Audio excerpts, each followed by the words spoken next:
But that thing is completely underwater. That boat, you could actually go boating in.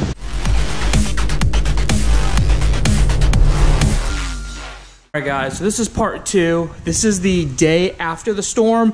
If you haven't watched part 1, go back and watch that. It's basically all the hurricane prep. So part 2 of the video, this is the aftermath. Lewis, what time did the hurricane come through? It came around 2 or 3 last night. 2 or 3 last night. Our area is actually not too bad. Doesn't look like there's any trees down, but apparently, oh, those trees over there are down, but apparently other areas are completely flooded. And there's millions of people without power. Let's go to the garage. Let's check it out. And I think the Supra is perfectly fine. I don't think the water made it up that high.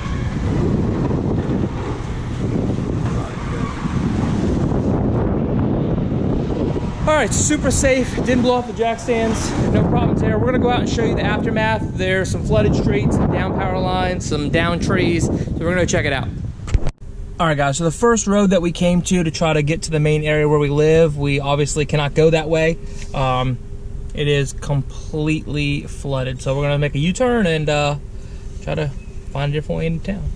We're coming down another road here, and it looks like there's a really big tree that is blocking the whole road. Oh, it's windy here still. I'm just gonna go through this guy's yard a little bit.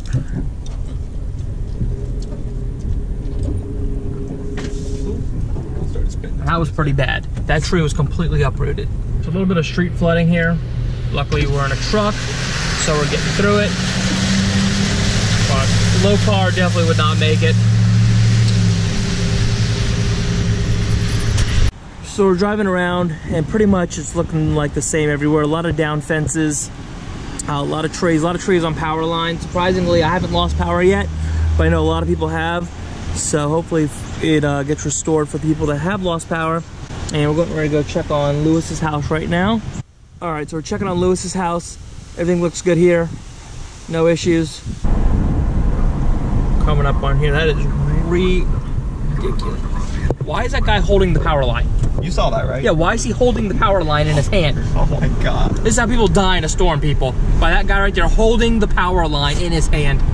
So we're coming up on what looks like a major down tree right here. This is pretty serious. They're already gonna start chainsawing it out. We're gonna try to go around if we can.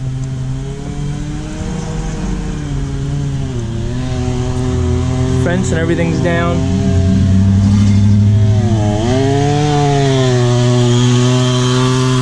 The power line's in the ground, they're just standing on it. All right, guys, we're finally starting to get into town a little bit, and I don't know if you can see this Jeep, but this Jeep is completely underwater. This is what I definitely feared and didn't want to happen to the Supra.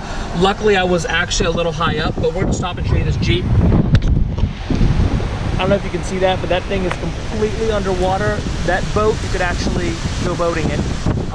Down here, this is probably the worst of the worst.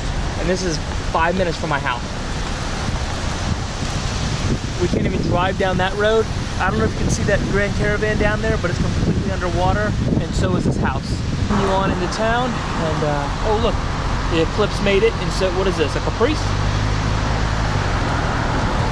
It made it. We're all good. The brand new IHOP they just built is perfectly fine. Hopefully it reopens today. All right, guys, so as you know, the Supra did survive Hurricane Irma. I got my boy Zach back, my boy Kenneth. We're gonna go ahead and take the Supra down. Now there's another hurricane coming, Hurricane Jose. So hopefully we won't have to go through this again. But if we do, I'm gonna go buy my own jack stands this time, so I don't have to bother these guys. Hopefully it doesn't get to that, so we'll see what happens with this next storm.